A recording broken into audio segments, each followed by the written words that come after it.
If economic affluence was a recipe for happiness, then the developed world should be about as happy as it gets, but it's not. I had started to research a new documentary on what can only be described as a mental health crisis. Every country in the world is facing and failing to tackle a host of mental health disorders. We are definitely in an epidemic of chronic stress. And if you think about depression as a recurrent problem, that means it's a 1 billion person problem. There's even more interesting data more recently suggesting that that might even be an underestimate. It's a kind of pharmaceutical madness. We have to act now. And we're just not taking it seriously.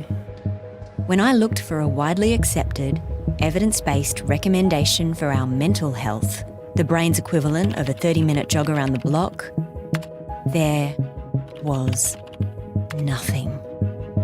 But there is one thing that ticks all my boxes. Why do you think that mindfulness has taken off? I think there's more than a hunger for this. As John Kabat-Zinn, I think, has said, people are dying for this.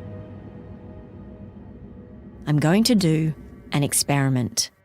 My year of living mindfully. So we've already done this scan once, and now we're going to do it with the meditation. Okay. I wanted to show you this. These are my health records since I first got sick. And that's when I started turning to science. And my study was one of the first to look at whether you could use MBCT to treat active depression. There's a lot of interest in helping people develop their own natural capacities to heal.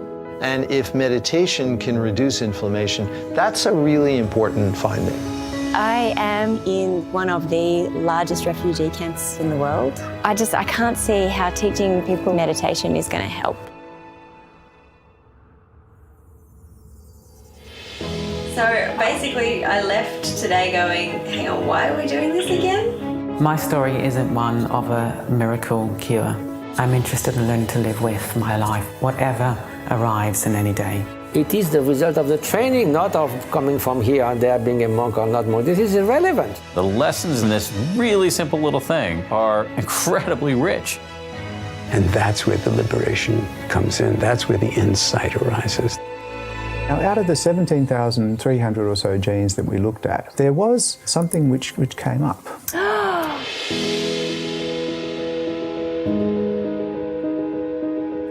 Cine de luz y conciencia, el cine que sana.